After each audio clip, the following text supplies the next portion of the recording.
மலைகள் விலகி போகலாம், பர்வதங்கள் நிலை பெயர்ந்து போகலாம், அவருடைய கிருபை என்னை விட்டு விலகாது. இந்த கையெடுத்தா விழுவேனா, இந்த கையெடுத்தா விழுவேனா, நான் நடந்து ஆகணும். யாவே, அந்த யாவே தான் இயேசுவாக வெளிப்பட்டார். அதனால தான் இயேசு சொல்றாரு, நானே நல்ல மேய்ப்பன். மரண கண்ணி என் மேல் விழுந்த, கழுத்துல சுருக்கு விழுந்த மாதிரி எந்த சவுலும் எந்த கொம்பனும் எந்த சூழ்நிலையும் இதிலிருந்து என்ன விளக்க முடியாது. நம்ம எல்லாரும் கர்த்தருடைய சமூகத்தில் எழும்பி நின்று அறிக்கை பண்ணுவோம்.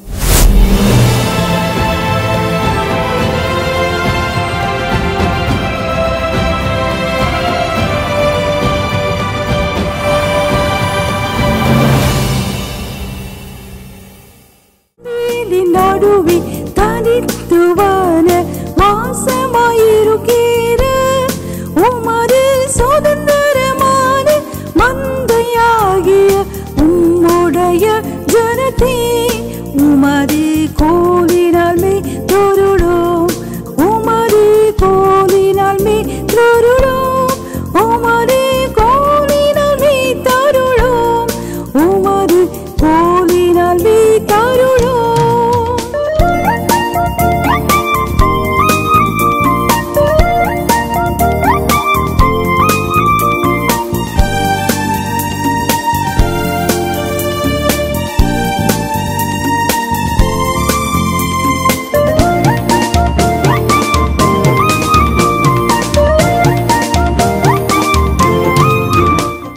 இருபத்தி மூன்றாம் சங்கீதம், Psalm 23.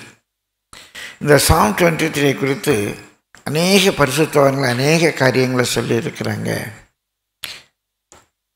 உலகத்தில் மதங்களை தாண்டி அநேகர் விரும்புகிற ஒரு வேத பகுதி, இல்லைன்னா ஒரு நல்ல ஒரு இலக்கிய பகுதி, ஒரு கவிதை 23ஆம் சங்கீதம். 23ஆம் சங்கீதத்தை ஒருவர் ஸ்கை ஸ்கிராப்பர் அப்படின்னு, ஸ்கைலார்க் அப்படின்னு விவரிக்கிறார். ஸ்கைலார்க் வானம்பாடி. வானம்பாடி அப்படியே பாடிட்டு மேலே போகும். அந்த பறவை கண்ணுக்கு மறைந்தாலும் அந்த சத்தம் கேட்டுக்கிட்டே இருக்குமா. இந்த சங்கீதத்தை நம்ம வாசிக்கட்டாலும் அந்த சங்கீதம் நமக்குள்ளே துணித்து கொண்டே இருக்கும். அப்படி ஒரு அருமையான சங்கீதம். இந்த சங்கீதத்தில் அப்படி என்ன விசேஷம் அப்படின்னு பார்த்தீங்கன்னா, இந்த சங்கீதத்தில் எந்த புத்திமதியும் கிடையாது. இதை இதை செய்யாத அப்படி இன்ஸ்ட்ரக்ஷனே கிடையாது. அது இதில் உள்ள ஒரு விசேஷம். இந்த சங்கீதத்தில் எந்த வரலாற்று குறிப்பும் கிடையாது, புத்திமதியும் கிடையாது, இன்ஸ்ட்ரக்ஷனும் கிடையாது. வரலாற்று குறிப்புகள் அதுவும் இந்த சங்கீதத்தில் கிடையவே கிடையாது. சரி, ஏதாவது தீர்க்க தரிசனமாக சொல்லப்பட்டிருக்கா அப்படின்னா இந்த சங்கீதத்தில் தீர்க்க தரிசனமும் கிடையாது, போதனையும் கிடையாது, வரலாற்று குறிப்புகளும் கிடையாது, தீர்க்க தரிசனங்களும் கிடையாது. சரி, ஏதாவது வாக்கு தத்துவம் இருக்கா அந்த சங்கீதத்தில்? தேவன் ஏதாவது ப்ராமிஸ் பண்ணியிருக்கிறாரா? இந்த சங்கீதத்தில் தேவனுடைய ப்ராமிஸும் கிடையாது. அப்படியான அந்த சங்கீதத்தில் உள்ள விசேஷம் என்ன? எப்போ எழுதுனது, யார் எழுதுனா, எந்த சூழ்நிலை எழுதுனா? பொதுவாக தாவீதின் சங்கீதம் சொல்லுவோம். ஆனால் அதற்கு கூட இங்கே பிரியமானல சொல்ல முடியாது. அப்படியான அந்த சங்கீதத்தினுடைய விசேஷம் என்ன? முதல் வார்த்தையிலேருந்து கடைசி வார்த்தை வரைக்கும் பாசிட்டிவ் கன்ஃபெஷன்ஸ். கர்த்தரின் மேய்ப்பராக இருக்கிறான், தாழ்ச்சி அடையும், அவர் என்னை நடத்துவார், அவர் என்னை பார்த்துக்குவார், நான் மரணலிங் பள்ளத்தக்கள் நான் பயப்பட மாட்டேன், அவர் என் கூட இருக்கார். எல்லாம் பாசிட்டிவ் கன்ஃபெஷன். நான் கர்த்தருடைய வீட்டில் நீடித்த நாட்களில் நிலைத்திருப்பேன். இந்த பாசிட்டிவ் கன்ஃபெஷன், சாத்தியக்குறான அந்த அறிக்கை தான் இந்த சங்கீதத்தினுடைய உச்சிதமான அழகாக இருக்கு. பிரியமானவர்களே, நான் அதிக செய்திகளை பிரசங்கித்த ஒரு வேத பகுதி இந்த சங்கீதம் தான். அதிக பிரசங்கங்களை பிரசங்கித்த ஒரு வேத பகுதி, ஒரே வேத பகுதியிலிருந்து இன்னும் கர்த்தர் நடத்திக்கிட்டே வர்றார். எனக்கு இந்த ஒரே ஒரு வசனம் தான் பார்க்க போகிறோம். எல்லோரும் பாராமல் சொல்லுங்கள் பார்க்கலாம்.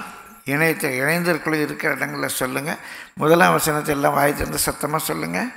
கர்த்தர் என் மேய்ப்பராய் இருக்கிறார், நான் தாழ்ச்சி. இன்னும் ஒரு முறை கூட சொல்லுங்கள். கர்த்தர் என் மேய்ப்பராய் இருக்கிறார், நான் இன்னும் ஒரு முறை கூட சொல்லுங்கள். கர்த்தர் என் மேய்ப்பராய் இருக்கிறார், நான் தாழ்ச்சி அடையேன். கர்த்தர் என் மேய்ப்பராய் இருக்கிறார், நான் தாழ்ச்சி அடையேன். இந்த வசனத்திலிருந்து 4 வார்த்தைகளை பற்றி மட்டும்தான் நான் சொல்ல போகிறேன். கர்த்தர் என் மேய்ப்பர் நான். கர்த்தர் என் மேய்ப்பர் நான். இந்த 4 வார்த்தைகளை தான் இன்றைக்கு நான் உங்களோடு கூட பகிர்ந்து கொள்ள போகிறேன். கர்த்தருடைய பரிசுத்த நாமத்துக்கு மகிமை உண்டாவது.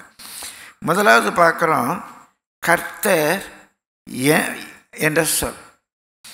நம்ம கர்த்தர் கர்த்தர் அப்படிங்கிறது பிரியமானவர்களே மூல மொழியில் யாவே அப்படின்னு சொல்லியிருக்கு.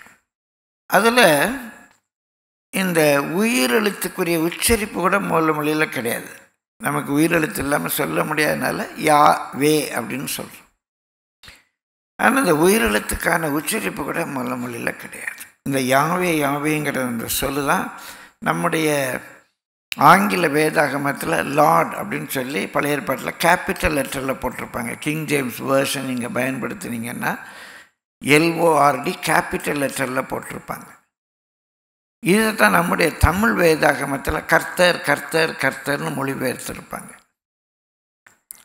ஆனால் மூல மொழியில் கர்த்தர் என்றல்ல யாவே என்று இருக்குது. ஏறத்தாழ ஒரு 6500க்கும் அதிகமான தடவை, 6500க்கும் அதிகமான முறை இந்த யாவே யாவே என்ற சொல் நம்ம பழைய ஏற்பாட்டில் வருது. அவ்வளவு ஒரு முக்கியமான ஒரு சொல்லாக இதை பார்க்கிறோம். இந்த சொல் முதலாக பிரியமானவர்களே, இந்த சொல்லுடைய தன்மை யாவேன்னா என்ன அப்படிங்கிறது முதலாக யாத்திராகமம் 3ஆம் அதிகாரம் 13ஆம் வசனத்தில் ஒரு முக்கியமான கால சூழ்நிலை. அந்த சூழ்நிலையில் தேவன் இந்த சொல்லினுடைய பொருளை வெளிப்படுத்துகிறார். இங்கே தான் முதல்ல யாவேனா என்ன அப்படின்னு வெளிப்படுது. யாவேனா என்ன வாசிங்க 13ஆம் வசனத்திலிருந்து. அப்பொழுது மோசே தேவனை நோக்கி, நான் இஸ்ரவேல் புத்திரிடத்தில் போய் உங்கள் பிதாக்களுடைய தேவன் உங்களிடத்தில் என்னை அனுப்பினார் என்று அவர்களுக்கு சொல்லும்போது அவருடைய நாமம் என்ன என்று அவர்கள் என்னிடத்தில் கேட்டால் நான் அவர்களுக்கு என்ன சொல்லுவேன்? இப்போ அவங்களுக்கு 400 வருஷமாக தெய்வம் கிடையாது. அடிமைகள், தேவனை வழிபடக்கூடாது. ஏறத்தாழ 200 ஆண்டுகளுக்கு மேலாகவே அவங்க அடிமையாக இருக்கிறாங்க. இப்போ உங்கள்கிட்ட கேட்குறேன், 200 ஆண்டுக்கு முன்பாக உங்கள் தாத்தாவுடைய தாத்தா 200 ஆண்டுக்கு முன்பாக எந்த தெய்வத்தை வணங்கிட்டு இருந்தாங்க, இல்லை எந்த கோயிலுக்கு போயிட்டு வந்தாங்க, எப்படி சாமி கும்பிடுவாங்கன்னா அவங்களுக்கு எத்தனை பேருக்கு தெரியும்? அடிமைகளாக இருந்தவங்க. அவங்களுக்கு இறை வழிபாடே கிடையாது. அவங்களுக்கு ஆபிரகாமே தெரியாது. அவங்களுக்கு ஆபிரகாம், ஈசாக்கு, யாக்கோபு, பிரியமானவர்கள். யாக்கோபுடைய காலத்தில் தான் அவங்க எகிப்துக்கே போகிறாங்க. அந்த சந்ததிக்கு என்ன ஆபிரகாம் தெய்வம் எப்படி தெரியும்? அவங்க முற்பிதாக்களுடைய தேவனை அனுப்பினார்னா அவங்க எகிப்தில் பல தெய்வங்களுடைய பெயர்களை கேள்விப்பட்டிருக்காங்க. எகிப்தில் கும்பிடுற பல தெய்வங்கள் உண்டு. எந்த தெய்வம்னு சொல்கிறது ஐயா? அவன் கேட்குறான். ஏன்னா ஆண்டவர் அனுப்புனார், தெய்வம் அனுப்புனார்னா எந்த தெய்வத்தை பேரை சொல்கிறது? அவங்க பல தெய்வங்களை கும்பிடுறாங்க எகிப்தியர். அதனால் மோசே கேட்குறாரு, நான் எந்த தெய்வத்தின் பேரை சொல்கிறது யா அப்படிங்கும்போது அந்த தெய்வம் சொல்கிறார். வாசிங்க. அதற்கு தேவன் இருக்கிறவராகவே இருக்கிறேன் என்று மோசேயுடனே சொல்லி, இருக்கிறேன் என்பவர் என்னை உங்களிடத்திற்கு அனுப்பினார் என்று. அவர் இந்த தெய்வத்துடைய பெயர் ஒன்றும் இல்லை, இருக்கிறேன், இருக்கிறவராகவே இருக்கிறேன். இல்லைன்னா வெறுமே இருக்கிறேன். நேற்றும் இருக்கிறேன், இன்றைக்கும் இருக்கிறேன், நாளைக்கும் இருக்கிறேன். இருக்கிறேங்கிறவர் அனுப்பினார். உங்களிடத்திற்கு அனுப்பினார் என்று இஸ்ரவேல் புத்திரரோட சொல்வாயாக என்றார். மேலும் தேவன் மோசேயை நோக்கி, ஆபிரகாமின் தேவனும் ஈசாக்கின் தேவனும் யாக்கோபின் தேவனுமாய் இருக்கிற உங்கள் பிதாக்களுடைய தேவனாகிய கர்த்தர் உங்கள் பிதாக்களுடைய தேவனாகிய கர்த்தர்.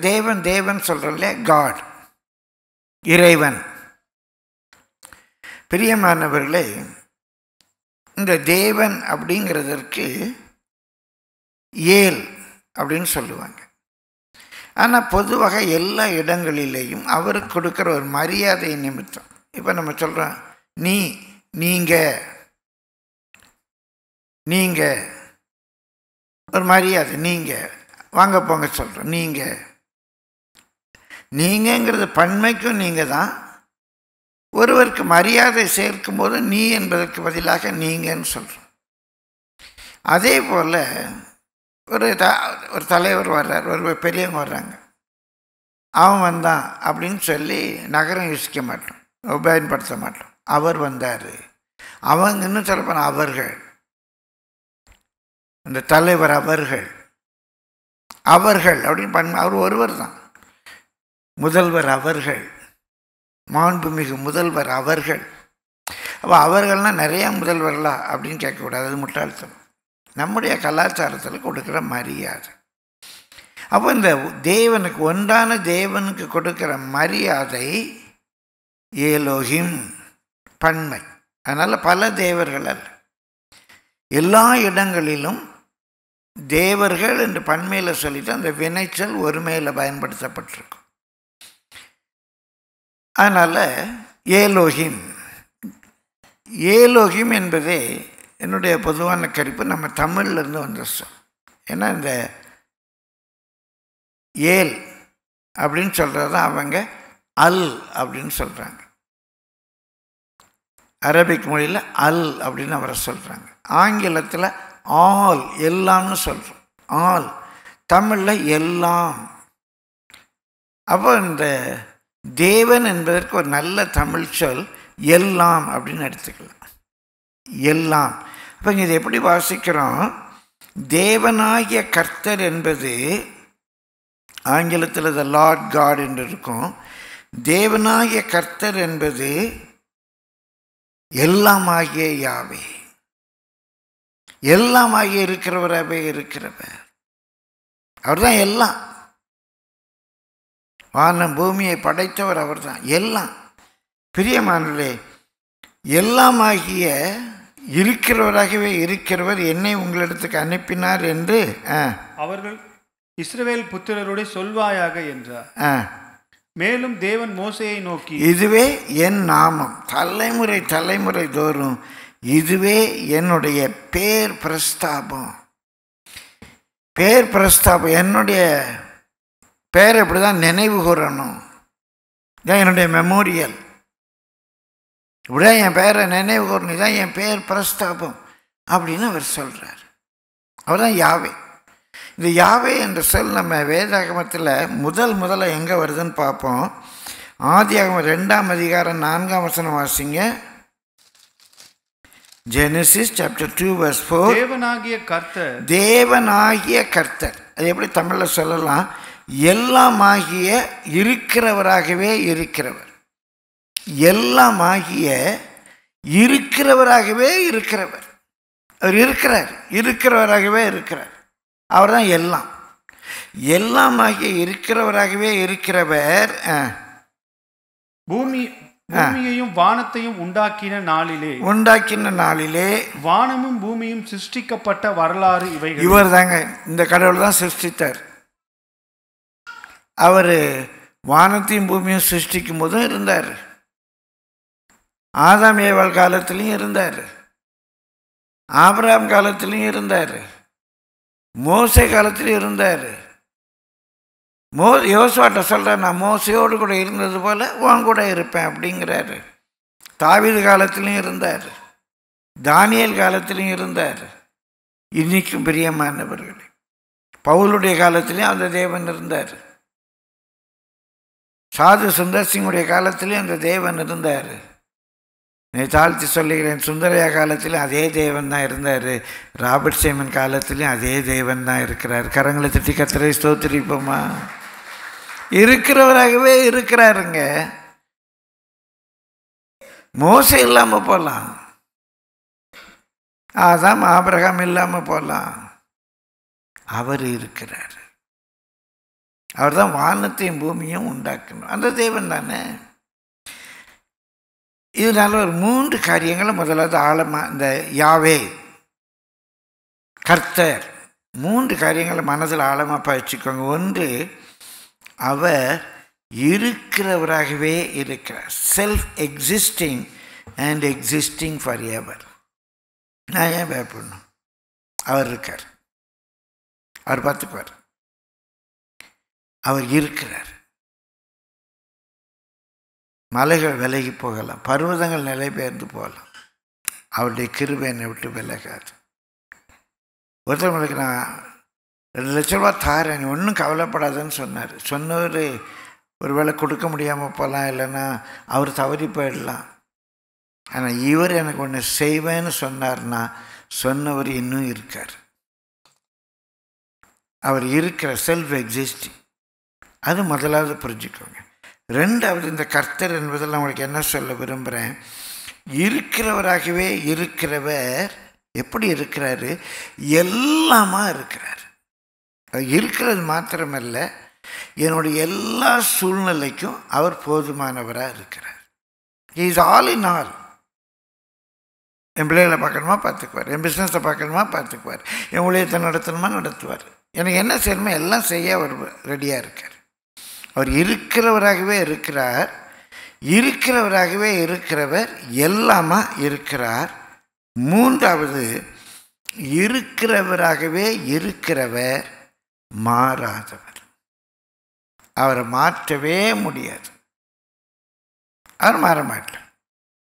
நம்ம ஆசீர்வாதத்துக்கு பாத்திரம் இருக்கலாம், ஆசீர்வாதத்துக்கு பாத்திரம் இல்லாமல் நம்ம போயிடலாம். ஏன் அந்த ஆசீர்வாதம் கிடைக்கல? நம்ம மாறி இருப்போம். அவருடைய அந்த பிரின்சிபல்ஸ், அதில் தாற்பயங்கள், அதுக்கு நம்ம கரெக்டாக ஃபிட் ஆகாமல் போயிருப்போம். அவர் மாற மாட்டார். அப்போ இந்த 3 காரியங்களை மனதில் வைத்துக்கொள்ளும். இருக்கிறவராகவே இருக்கிறவர் எப்படி இருக்கிறார்? இப்பவும் இருக்கிறார், எல்லாமா இருக்கிறார், மாறாத. அவருடைய வல்லமை, அவருடைய தன்மை, அவருடைய எதுவுமே மாறலை, மாறாது. மாறினா அவர் தெய்வமே இல்லை. இந்த தெய்வம் இருக்கிறார். இது முதல் வார்த்தை கர்த்தர். 2வது வார்த்தை என். இது தாவீதுடைய சங்கீதம்னு எடுத்துக்குவோம். இந்த என்கிற வார்த்தையை கொஞ்சம் யோசித்து, யாருங்க இவர், எந்த சூழ்நிலையில் இதை சொல்கிறாரு? ஒரு 4 காரியங்கள், ஒரு 5 காரியங்கள் சொல்கிறேன். ஒன்று, கைவிடப்பட்ட நிலையில் இருக்கார். அப்பா, அம்மா, அண்ணன், தம்பி, கணவன், மாமனார், மனைவி எல்லாரும் விட்டுட்டாங்க, எல்லாரும் அவரை கைவிட்டுட்டாங்க. கைவிடப்பட்ட நிலையில் இந்த யாவே மட்டும் என் கூட இருக்கார். அவருடைய நிலை கைவிடப்பட்ட நிலை. கைவிடப்பட்ட நிலை அல்ல. 2வது, ஒரு திகைப்பு, டிஸ்மேட். அடுத்தால என்ன செய்யறது, என்ன ஆகும், அடுத்தால என்ன ஆகும், என் எதிர்காலம் எப்படி இருக்கும், எப்படி நான் சமாளிக்க போகிறேன்? ஞாபகம் உணர்றேன், அந்த வேதனையோடய நீங்கள் வந்திருக்கிற. அடுத்தால என்ன பண்ணன்னு எனக்கு தெரியலை, என்னால் சமாளிக்க முடியலை. ஆண்டவர் தீர்க்க தரிசனமாய் உன்னோடு கூட பேசுகிறார். உன்னோடு என்று ஒருமையில் சொல்கிற மன்னித்துக் கொள்ளுங்க. பொதுவாக நான் ஒருமையில் பேச மாட்டேன், ஆனாலும் ஒருமையில் தனித்தனியாக உங்களை பார்த்து கர்த்தர் சொல்லுகிறார். நான் உங்களோடு இருக்கிறேன் என்பது வேறு, நான் உன்னோடு இருக்கிறேன் என்பது வேறு. உன்னோடு இருக்கிறேன், திகைச்சிக்கிட்டு இருக்கிறேன். அடுத்தல என்ன ஆக போகுது? ஓடி வந்தாச்சு காட்டுக்குள்ளே, ஓடி வந்தாச்சு காட்டுக்குள்ளே, அடுத்தல என்ன ஆக போகுது? அப்படி திகைத்து கொண்டிருக்கிறவன் சொல்லுகிறான், கர்த்தரின் மேய்ப்பராக இருக்கிறான், நான் தாழ்ச்சி அடையேன்.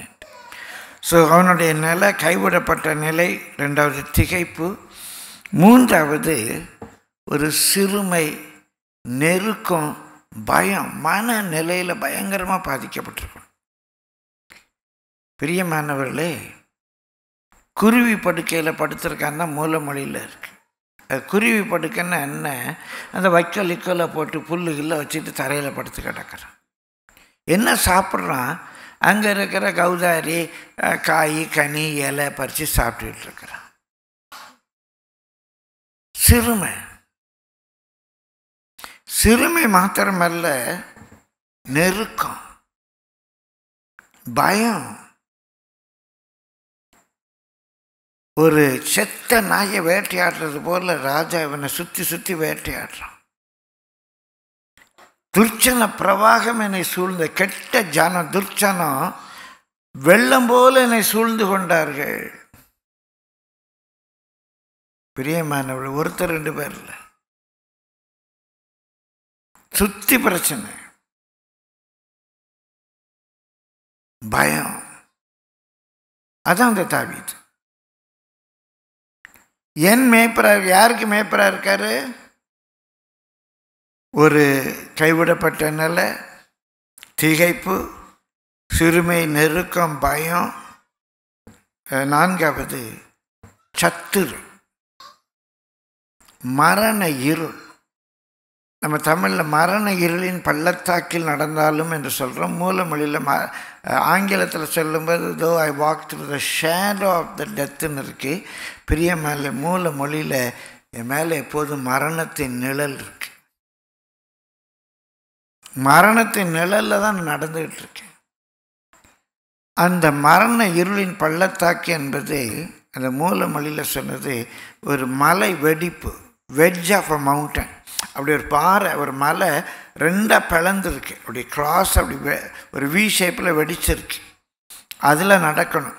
இந்த பக்கம் ஒரு கை, இந்த பக்கம் ஒரு கை, இந்த பக்கம் கால் ஊனிக்கிட்டு அப்படியே கரணம் தப்பினால் மரணம். கொஞ்சம் ஸ்லிப்பாச்சுன்னா மரணம், பாடி கூட கிடைக்காது. அந்த மரணத்தோடு தான் அவன் நடந்துக்கிட்டு இருக்கிறான். தோ I walk through a wedge அப்படின்னு மூல மொழியில் இருக்கு. The shadow of death is over my head. என் தலைக்கு மேலே சாவு தான் இருக்கு. அதில் தான் என் வாழ்க்கை போயிட்டு இருக்குது. ஒரே இருட்டாக இருக்கு. இந்த கையை எடுத்தா விழுவேனா, இந்த கையை எடுத்தா விழுவேனா, நான் நடந்து ஆகணும். அந்த என்கிற வார்த்தை, அது கொஞ்சம் அந்த தாவீதை இமேஜின் பண்ணி பாருங்க. ஒருவனை பிடிப்பதற்கு ஒரு மிலிட்ரியே வருது. மரண கண்ணி என் மேல் விழுந்த, கழுத்தில் சுருக்கு விழுந்த மாதிரி மரண கண்ணி என் மேல் விழுந்ததுங்கிறார். பிரியமானவர்களே, 4வது ஒரு நிலையற்ற வாழ்வு. ஒவ்வொரு நாள் ஒரு வனாந்தரத்துக்கு போகிறாரு, ஒரு குகையில் போய் தங்குறாரு, இங்கே விரட்டி விட்றாங்க, அங்கே போகிறாரு, அங்கே பயந்து இங்கே போகிறாரு. நமக்குன்னு ஒரு இடம் இல்லை. ஒரு நிலையற்ற வாழ்வு. ஒரு நாள் இல்லை, 2 நாள் இல்லை, ஏறத்தாழ 14 ஆண்டுகள். அந்த என்கிற சொல்ல கொஞ்சம் யோசித்து பாருங்க. யார் சொன்னது இது? ஒரு புல்பீட்டில் நின்று சொன்னாரா? இல்லை, காட்டுக்குள்ளே இருந்து சொல்கிறார், வனாந்தரத்தில் இருந்து சொல்கிறார், எல்லாம் எதிர்மாறாக இருக்கும்போது சொல்கிறார். கர்த்தர் அவர் இருக்கிறவராகவே இருக்கிறவர், இருக்கிறவராகவே இருக்கிறவர், எல்லாமா இருக்கிறார், எல்லாமா இருக்கிறவராகவே இருக்கிறவர், மாறாதவராக இருக்கிறார்.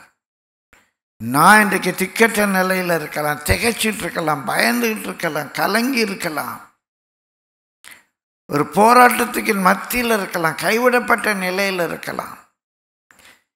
எனக்கு இந்த திகைத்து கொண்டிருக்கிற எனக்கு அவர் மேய்ப்பராக இருக்கிறார். 3வது சொல், மேய்ப்பர். He is my shepherd. பிரியமானவர்களே, இந்த எல்லாமாகிய தேவன், எல்லாமாகிய தேவன், அவருடைய பேர் தான் யூத கடவுள்னு சொல்லுவாங்க. யாக்கோபுக்கு, இஸ்ரவேலுக்கு மோசேயின் மூலமாக வெளிப்படுத்தப்பட்ட அவருடைய பேர் தான் யாவே. யாவே. அந்த யாவே தான் இயேசுவாக வெளிப்பட்டார். அதனால தான் இயேசு சொல்றாரு, நானே நல்ல மேய்ப்பன், நானே நல்ல மேய்ப்பன். தேவனுடைய பெயர் யாவே. அந்த யாவே தான் புதிய ஏற்பாட்டில் இயேசுவாக வெளிப்பட்டார் என்று நாம் அறிந்திருக்கிறோம். அந்த இயேசு என்ற மனிதன், அவர் யாவே மனிதனாக வெளிப்பட்டார் என்று நம்ம அறிந்திருக்கோம், ஏற்றுக்கொண்டிருக்கிறோம். அவர் தான் சொல்றாரு, நானே நல்ல மேய்ப்பன், நான் தான் அந்த மேய்ப்பன். அந்த மேய்ப்பன் என்ன செய்கிறாரு? ஒரு 7 காரியங்களை நான் உங்களுக்கு வேகமாக சுட்டி காட்டுகிறேன். என்னை போஷிக்கிறார், புல்லுள்ள இடங்களில் என்னை போஷிக்கிறார். மனாந்திரம் தான், எப்படியோ என்னை காப்பாற்றுவாருங்க. என்னை போஷிக்கிறது மாத்திரமல்ல, தமிழில் புல்லுள்ள இடங்களில் என்னை கொண்டு போய் மூலமலையில் he makes me lie down in green pastures-ன்னு இருக்கு. புல்லுள்ள இடங்களில் படுக்க வைக்கிறார். எப்போ ஒரு ஆடு படுக்குன்னு யோசித்து பார்த்தேன். ஆடு நீங்கள் பார்த்தீங்கன்னா, சிலர் பார்த்துருப்பீங்க, இப்படி தான் பயந்துக்கிட்டே இருக்கும். இந்த பக்கம் பார்க்கும், அந்த பக்கம் பார்க்கும், புல்லை சாப்பிடும், பெருங்க பார்க்கும், அங்கே பார்க்கும், பயந்துக்கிட்டே இருக்கும். ஆடு படுக்கிறது அப்படின்னா நல்லா சாப்பிட்டு திருப்தி ஆகி எந்த பயமும் இல்லை, போய் படுத்துட்டு he makes me lie down in green pasture. பிரியமானவர்களே, கர்த்தருடைய பரிசுத்த நாமத்துக்கு மகிமை உண்டாவதாக. அவர் என் ஆத்துமாவை தேற்றி, he comforted my soul. தேற்றி அப்படின்னு சொன்னால் பலப்படுத்தி, கம்ஃபர்ட். ஃபோர்ட்னா கோட்டை, டபுளி ஸ்ட்ராங். சில மருந்து எழுதும்போது டாக்டர்ஸ் எழுதுவாங்க ஃபோர்ட், FORTன்னு போடுவாங்க, ஃபோர்ட். அப்படின்னா என்னென்னா டபுளி ஸ்ட்ராங், இல்லை DSன்னு போடுவாங்க. நல்லா ஸ்ட்ராங் ஆக்கி உடம்பு தேறிடுச்சா அவர் என்னை தேற்றுவார். இந்த மேய்ப்பர் என்ன பண்ணுவார்? என்னை நல்லா போஷிப்பார், நல்லா அந்த அமர பண்ணுவார், நல்ல அமைதியை கொடுப்பார், என்னை தேற்றுவார். 4வது, எல்லா சூழ்நிலையிலும் அவர் என்ன நடத்துவார். அவர் என் ஆத்மாவை தேற்றி, ஆத்மா தான் என் சைக்கி, அதை நல்லா ஸ்ட்ராங்காக்கி என்ன அவர் நடத்துவார். நெக்ஸ்ட் ஸ்டெப் அவர் பார்த்துக்குவார். என்ன பண்ணுற, ஒரே போராட்டமாக இருக்குது, என்ன பண்ணுற, அவர் லீட் பண்ணுவார். என் ஷெப்பர்ட் என்ன லீட் பண்ணுவார். நான் அவரை ஃபாலோ பண்ணால் போதும், அவருடைய இன்ஸ்ட்ரக்ஷனை ஃபாலோ பண்ணால் போதும், அவர் போகிற டைரக்ஷனை ஃபாலோ பண்ணால் போதும், அவர் பார்த்துக்குவார். அவர் என்னை நீதியின் பாதையில் நடத்துவார், சரியான பாதையில் அவர் என்னை நடத்துவார். பிரியமானவர்களே, அவர் 5வது, எல்லா சூழ்நிலையிலும் அவர் என்னோடு இருக்கிறார். எல்லா சூழ்நிலை, அவர் என்ன மறுநிலையில் பள்ளத்தாக்கல் நடந்தாலும் பல்லாப்புக்கு பயப்பட வேண்டாம், அவர் என் கூட இருக்கார்ல, அவர் பார்த்துக்குவார்.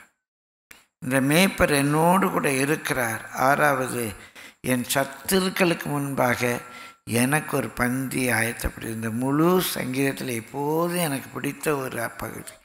ரொம்ப சாதாரண, என் சத்துருக்களுக்கு முன்பாக எனக்கு ஒரு பந்தி ஆயத்தப்படுத்திங்கிறோம். கொஞ்சம் யோசித்து பாருங்கள், உங்களை அடிக்கிறதுக்கு, உங்களை கொல்றதுக்கு 2-3 சத்துரு வர்றாங்க, நீங்கள் பயந்து ஓட போகிறீங்க. அப்போ ஒருத்தர் உங்கள் பக்கத்தில், நீ ஒன்றும் பயப்படாது, நான் பார்த்துக்கிறேன், உட்காந்து இந்த சாப்பிட்டு போ அப்படின்னு சொல்லி ஏதோ அவசர அவசரமாக ஒரு கஞ்சி குடிக்க சொல்லலை, உங்களை உட்கார வச்சு டேபிள் போட்டு சூப்பு, ஸ்டார்டர், நம்ம சார்கிட்ட தான் கேட்கணும் என்னெல்லாம் கொடுக்கலாம் பந்தி வைக்கிறதுக்குன்னு. 5 ஸ்டாரில் ஒன்றா வச்சு அவன் ஏய் ஓடா, இல்லை அடி பண்ண, இல்லைப்பா நீ சாப்பிடுப்பா, நீ சாப்பிடு. சத்துருக்களுக்கு முன்னால் நம்மளை உட்கார வச்சு சாப்பிட வைப்பார்னா இதை விட ஒரு கிரேட்டர் பிளெஸ்ஸிங்கை நம்மளால் என்னால் இமேஜின் பண்ண முடியலை. அவன் நிற்கிறான் நான் அடிக்கிறதுக்கு, நீ உட்காந்து சாப்பிடுவேன், நான் நல்லா சாப்பிட்றேன். தாவீது இந்த சங்கீதத்தை எப்பொழுதுனாலும் தெரியாது, அவனுடைய வாழ்க்கையில் அப்படியே நடந்தது. பிரியமானவர்களே, சவுல் துரத்திட்டு வரான், அப்புறம் சவுலும் இறந்து போயிடறான், யோனத்தானும் இறந்து போயிடுறான். அந்த நேரத்தில் யோனத்தானுடைய பையனை தூக்கிட்டு போகும்போது கீழே விழுந்து யோனத்தானுடைய பையன் முடமாயிட்டான், கால் உடஞ்சி முடமாயிட்டான். இப்போ திரும்ப தாவீது ராஜாவாயிட்டார். தாவீது ராஜாவான்னு கேட்குறாரு. அவன் நல்ல மனசு. சவுலுடைய ஃபேமிலியில் யாராவது இருக்காங்களாப்பா அப்படின்னா அவர், ஆமாம் மோகிபோசேத்து ஒருத்தன் இருக்கிறான், அவன் முடமாயிட்டான், அப்படியே கூப்பிடு, அவனை பந்தியில் உட்கார வை. இந்த பந்தியில் உட்கார்ந்துருக்கும் போது தான் சவுல் இவரை கொல்ல வந்து சாப்பிடாமல் கொள்ளாமல் ராத்திரியோட ராத்திரியாக ஜீவன் தப்ப ஓடிப்பான, சாப்பாட்டு மேஜையிலிருந்து ஓடிப்பானவன். 14 வருஷம் கழித்து அவனுக்கு அரண்மனைக்கு வந்திருக்கான். சாப்பிட உட்காரும்போது சொல்கிறான், சவுளுடைய பேரன். தமிழில் பேரன் சொன்னால் தாத்தாவுடைய பெயரை சொல்லுகிறவன் தான் பேரன் ஆக்சுவலி பேரன். சவுளுடைய பேரனை, தாத்தாவுடைய பெயரை சொல்லுகிறவனை அந்த பந்தியில் உட்கார வச்சு தாவீது சாப்பிட்றான், அவனுக்கும் சாப்பாடு கொடுக்குறான். யோசிச்சிருப்பான், அன்றைக்கி சொன்னல, சத்துருக்களுக்கு முன்பாக எனக்கு ஒரு பந்தியை ஆயத்தப்படுத்துவான். நம்முடைய சத்துருக்களுக்கு அப்படி வரக்கூடாதுன்னு ஜெபிச்சுக்கோங்க. என்ன பண்ணார்? சத்துருவை கொன்று, அவன் பையனை கொன்று, அவன் பேரனை முடமாக்கி அவனை தாவீதின் பந்தியில் வந்து உட்கார வைத்தார். அப்படி நடந்துச்சு. தாவீதை விரட்டிட்டான், விரட்டினான். அந்த மேய்ப்பரை என்ன பண்ணார்? சத்துருவை கொன்று அவன் பேரனை முடமாக்கி. யோசிக்க பயமாக இருக்கு. ஆனால் என் சத்துருக்களுக்கு முன்பாக எனக்கு ஒரு பந்தியை ஆயத்தப்படுத்துகிற ஒரு நல்ல தேவன் இருக்கிறார்.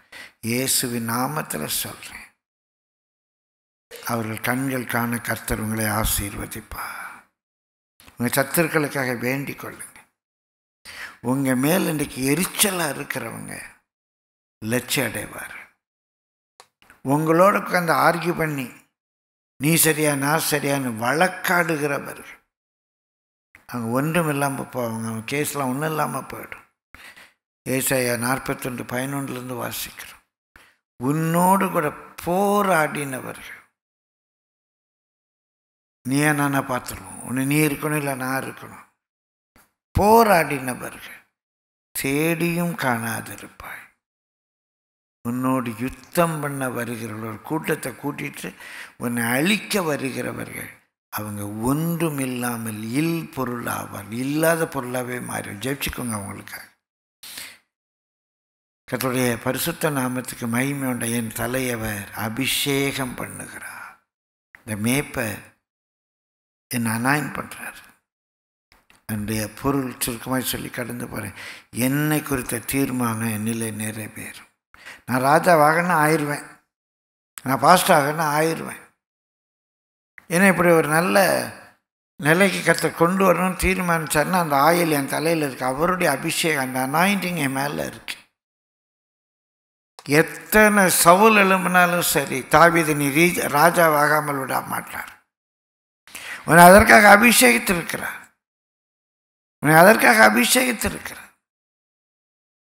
எத்தனை சவுல் வேண்டுமானால் எழும்பட்டும், இயேசுவின் நாமத்தில் சொல்ல நீ ராஜாவாவாய். அது மாறாது. என் பாத்திரம் நிரம்பி வழிகிறது. இப்போ இந்த யாவை யாருன்னு பார்த்தோம். இருக்கிறவராகவே இருக்கிறவர். அவர் எல்லாமா இருக்கிறார். அவர் மாறாதவர். என் என்ற சொல் பார்த்தோம். ஒரு இக்கட்டான நிலையில் இருக்கிறவர். அந்த மேய்ப்பர் என்ன செய்கிறார்? நம்ம நடத்துகிறாரு, போஷிக்கிறாரு, தேற்றுறாரு, பாதுகாக்கிறாரு, கூட இருக்கிறாரு. நம்முடைய சத்துருகளுக்கு முன்பாக நமக்கு ஒரு பந்தியை ஆயத்தப்படுத்துகிறார். 4வது ஒரு வார்த்தை, நான். அந்த சங்கீதத்தில் மாத்திரம் ஒரு 3 இடங்களில் அந்த 4 இடங்களில் அந்த நான் என்ற சொல் வருகிறது. 1ஆம் வசனத்தில் நம்ம பார்க்குறோம், நான் தாழ்ச்சி அடையேன். கர்த்தரை மேய்ப்பராக இருக்கிறார். இந்த யாவே நெருக்கத்தில் இருக்கிற என்னுடைய ஒரு ஷெப்பர்டாக இருக்கார். Number 1, I shall not want. அதை கன்ஃபஸ் பண்ணணும், வாய் திறந்து சொல்லணும், இருதயத்தில் விசுவாசித்து நாவினாலே அறிக்கை பண்ணணும். நான் தாழ்ச்சி அடையேன் என்பது மூல மொழியில் I lack no good thing. எனக்கு நன்மை ஒன்றும் குறையப்படாது. முதல் நான் let come what may, Yahweh is my shepherd, I shall not lack any good thing, let come what may. நான் தாழ்ச்சி அடையேன். ரெண்டாவது நான், பிரியமானவர்கள், 4வது வசனத்தில் சொல்கிறாரு, நான் மரண இருளின் பள்ளத்தாக்கில் நடந்தாலும் பொல்லாப்புக்கு பயப்படேன்.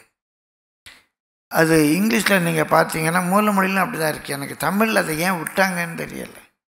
ஏ அப்படின்னு ஆரம்பிக்கும். ஏ, எஸ். தமிழ் ஆமாம், ஆமாம். ஒரு ஆஷா மதியில் கத்திக்கிறப்ப அவி அவங்களோடு கூட பேசு. ஆமாம், இப்போ நான் மரண இருளின் பள்ளத்தாக்கில் தான் நடக்கிறேன். ஆமாம், அந்த ஆமாம், S. though I walk through the valley of the shadow of death, yes. நான் இப்போ நெருக்கத்தின் பாதை வழியாக தான் போயிட்டுருக்கிறேன். உண்மைதான், உண்மைதான். என்ன ஆகுமோ எனக்கு தெரியலை. நான் மரண இருளின் பள்ளத்தாக்கில் நடந்தாலும், ரெண்டாவது நான் பொல்லாப்புக்கு பயப்படேன். இயேசு நாமத்தில் உங்களோடு சொல்கிறேன், பயப்படாதீங்க. முதல் நான் தாழ்ச்சி அடையேன். ரெண்டாவது இந்த பொல்லாப்புக்கெல்லாம் நான் பயப்பட மாட்டேன். நான் பயப்படேன். உள்ளத்தில் தீர்மானிங்க. உள்ளத்தில் தீர்மானிப்பதல்ல. சங்கீதம் 23 போல் உங்களுடைய வாழ்க்கை ஒரு அழகான வாழ்க்கையாக மாற வேண்டுமானால் நீங்கள் அறிக்கை பண்ணுங்க. முதல் நான் தாழ்ச்சி அடையேன். I will not lack any good thing. எனக்கு எந்த நன்மையும் குறையப்படாது. ரெண்டாவது நான் பயப்படேன். ஆமாம், மரணத்தின் பள்ளத்தாக்கில் தான் போயிட்டுருக்கிறேன். இந்த இடுக்கமான பாதை, இந்த மலை இடுக்கு, கரணம் தப்புனா மரணத்தின் நிழல் என் மேலே இருக்குது, தெரியும் எனக்கு. நான் பயப்பட மாட்டேன். மூன்றாவது பிரியமல்ல கடைசி வசனத்தில் சொல்கிறாரு, என் ஜீவனுள்ள நாளெல்லாம் நன்மையும் கிருபையும் என்னை தொடரும். அங்கே நான் என்று சொல்ல பார்க்கல, ஆனால் அவர் என்ன சொல்கிறாருன்னு நான் பார்க்குறேன். நான் நன்மையும் கிருபையும் தான் நான் அனுபவிப்பேன். ஜீவனுள்ள நாளெல்லாம் நன்மையும் கிருபையும் என்னை தொடரும் என்றால் நான் நன்மையும் கிருபையும் தான் அனுபவிப்பேன். வியாதி என்ன தொடரும், இந்த கஷ்டம் தொடரும், இந்த பிரச்சனை தொடரும், இந்த தொல்லை தொடரும், இவங்களுடைய ப்ராப்ளம் என்ன தொடரும்? இல்லை, என்ன நன்மை தான் தொடரும், என்ன கிருபை தான் தொடரும். நான் அவருடைய நன்மையும் கிருபையும் நான் அனுபவிப்பேன். இந்த வியாதி தொடரும், இந்த பலவீனம் தொடரும், இந்த வலி தொடரும்னு நினைக்காதீங்க. நான் நன்மையும் கிருபையும் தான் அனுபவிப்பேன். நான்காவது பிரியமானவர்களே, நான் கர்த்தருடைய வீட்டிலே நீடித்த நாட்களாய் நிலைத்திருப்பேன். 2 விதமாக சொல்கிறேன். ஒன்று, இந்த யாவேயை பின்பற்றுறது. யாவேவுடைய பிள்ளை நான், கர்த்தருடைய வீடு, யாவேவுடைய வீடு, யாவேவுடைய குடும்பம், யாவேவுடைய ஃபேமிலி. அதிலிருந்து யாரும் என்னை அசைக்க முடியாது. இன்னும் சங்கீதக்காரனுடைய நிலையில் சொல்லும்போது, வீட்டை விட்டு ஊரை விட்டு எல்லாம் துரத்தி வண்ணாந்திரத்துக்கு ஓடி வந்துட்டான். அவங்க தேவாலயத்தில் போய் தெய்வனை தொழுது கொள்ள முடியாது. அன்றைக்கு இப்படி அவர் எல்லா இடங்களிலும் தொழுது கொள்ளலாங்கிற வெளிப்பாடு கிடையாது. அந்த காலகட்டத்தில் சொல்கிறாரு, என்னை கர்த்தருடைய வீட்டை விட்டு யாரும் அசைக்கவும் முடியாது, ஆட்டவும் முடியாது. என்னை அசைக்கவும் முடியாது, ஆட்டவும் முடியாது. நான் கர்த்தருடைய வீட்டில். இன்றைக்கு நம்முடைய நிலையில் சொன்னேன், இந்த ரட்சிப்பு, இந்த சந்தோஷம், இந்த நம்பிக்கை, இந்த விசுவாசம், ஆண்டவர் மேல் நான் வைத்திருக்கிற இந்த நம்பிக்கையிலிருந்து யார் என்னை அசைக்கவும் முடியாது, ஆட்டவும் முடியாது. For ever and ever I'll dwell in the house of the Lord, in the promise of the Lord, in the presence of the Lord. எந்த சவுலும் எந்த கும்பனும் எந்த சூழ்நிலையும் இதிலிருந்து என்ன விளக்க முடியாது. நம்ம எல்லாரும் கர்த்தருடைய சமூகத்தில் எழும்பி நின்று அறிக்கை பண்ணுவோமா? ஆண்டவரே, நான் உண்மையிலே நிலைத்திருப்பேன். ஆண்டவரே, ஊராசனமாரபா, நான் தாழ்ச்சியடையும். சொல்லுங்க பார்க்கலாம். நான் தாழ்ச்சியடை. நீங்கள் எந்த சூழ்நிலையில் நீங்கள் இருந்தால், தாவீது பல சூழ்நிலைகள் இருந்தால், நீங்கள் எந்த சூழ்நிலை இருந்தாலும் பரவாயில்ல, சொல்லுங்கள் நான் தாழ்ச்சி அடையேன். சொல்லுங்கள், வாய் திறந்து சொல்லுங்கள், நான் தாழ்ச்சி அடையேன். ஹல்லேலூயா, நான் தாழ்ச்சி அடையேன். யா, நான் தாழ்ச்சி அடையேன். Praise the Lord, praise the Lord, praise the Lord, praise the Lord, praise the Lord. நான் பயப்பட ஆண்டவரே, சொல்லுங்கள், நான் பயப்பட மாட்டேன், நான் பயப்பட மாட்டேன். எந்த பொல்லாப்புக்கும் நான் பயப்பட மாட்டேன். யா, எந்த மனிதருடைய கண்டிதத்துக்கு நான் பயப்பட மாட்டேன். ஆண்டவரே, ஆண்டவரே, எந்த இருளுக்கும் நான் பயப்பட மாட்டேன். ஆண்டவரே, நெருக்கமான பாதையில் தான் போகிறேன், அடுத்தால என்ன நடக்கும் என்று தெரியாது. நான் பயப்பட மாட்டேன், நான் பயப்பட மாட்டேன். ஆண்டவரே, நான் பயப்பட மாட்டேன். சொல்லுங்க, நான் பயப்பட மாட்டேன். உதரா சங்கர தீன மக்கரவா, என் வாழ்க்கையில் நான் நன்மையை தான் அனுபவிப்பேன். நான் உம்முடைய கிருபையை அனுபவிப்பேன். நான் நன்மையும் கிருபையும் அனுபவிப்பேன். நான் உம்முடைய பிரசன்ஸில் ஆண்டவரை உமக்குள்ளாக என்றென்றுமாய் நிலைத்திருப்பையா. என்னை ஆட்ட முடியாது, அசைக்க முடியாது. இந்த சூழ்நிலைகள் என்னை அசைக்காது. ஆண்டவரை ஊரபா, நல்லா கர்த்தரை ஸ்தோத்திரி, அறிக்கை பண்ணுங்க. இந்த சூழ்நிலைகள் என்னை அசைக்காது. ஹல்லேலூயா. நம்ம கடல் கொந்தளித்து பொங்கினாலும், பெருங்காற்று வீசினாலும், கப்பல் ஆடி ஆடி போனாலும் நாம் பயப்பட நீங்க கூட இருக்கிறீங்க, நீங்க கூட இருக்கிறீங்க. ரபா, நன்றி ஆண்டவரே. ஊராசனகரதீன முக்கரபாலபதீர. அந்த ஒரு பல்லவியை நான் பாடி ஜெபம் பண்ணுவோமா? கடல் கொந்தளித்து பொங்கி கப்பல் ஆடி செல்கை, கர்த்தர் என்னோடு கூட இருக்கிறார், நான் பயப்பட மாட்டேன். ஹல்லேலூயா. நமாரபா சங்கரபா ஊரபா. கர்த்தருடைய முகத்தை நோக்கி பாருங்க. கடல் கொந்தளித்து பொங்கி கப்பல் ஆடி செல்கை, கர்த்தர் என் கூட இருக்கிறார். நன்றி ஆண்டவரே. ஹல்லேலூயா. பாஷனமாரபதி நம பாடுவோம். ஹல்லேலூயா. கடல் கொந்தளித்து பொங்கி கப்பலாடி செல்க, காற்றடித்து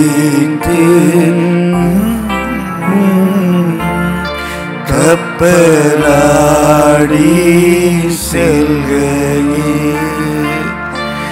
இயேசு எங்களிடம்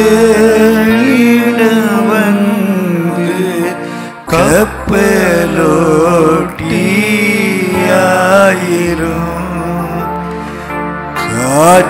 காற்றமர்த்தி துணை நின்று கரை சேர செய்திடும், காற்றமர்த்தி துணை நின்று கரை சேர செய்திடு. இயேசு எங்களிடம் வந்து, இயேசு எங்களிடம் வந்து கப்பலோட்டி. ஆண்டவரே, நீங்க சுக்கான பிடிங்கய்யா, நீங்க மேனேஜ் பண்ணுங்க ஆண்டவரே. காற்றமர்த்தி துணை நின்று கரை சேர, காற்றமர்த்தி காற்றமர்த்தி துணை நின்று கரை சேர, காற்றமர்த்தி துணை நின்று கரை சேர செய்திடையா. உறவாரபாது சுக்கா நம்முடைய கரங்களில் ஒப்பு கொடுக்குறோம். கண்ட்ரோல் உம்முடைய கரங்களில் ஒப்பு கொடுக்குறோம். குடும்பத்தினுடைய கண்ட்ரோல் உம்முடைய கரங்களில் ஒப்பு கொடுக்குறோம். பிஸ்னஸ் உம்முடைய கரங்களில் ஒப்பு கொடுக்குறோம். மினிஸ்ட்ரி உம்முடைய கரங்களில் ஒப்பு கொடுக்குறோம். கண்ட்ரோல் பண்ணுங்க, கண்ட்ரோல் பண்ணுங்க ஆண்டவரே. நீங்கள் நல்ல மேய்ப்பராக இருக்கிறீங்க. எல்லாத்தையும் நீங்கள் பார்த்துக்கோங்க. ஊராதீன மரபா சங்கரபதி ஊரபான மர கடல் கொந்தளித்து பொங்கி கடல் கொந்தளித்து பொங்கி கப்பலாடி செல்லும் புயல் காற்று சீறி வீச பாய்கிழிந்து இயேசு எங்களிடம் இயேசு எங்களிடம் வந்து கப்பலோட்டி காற்றமர்த்தி துணை நின்று காற்றமர்த்தி துணை நின்று கரை சேர செய்திடும்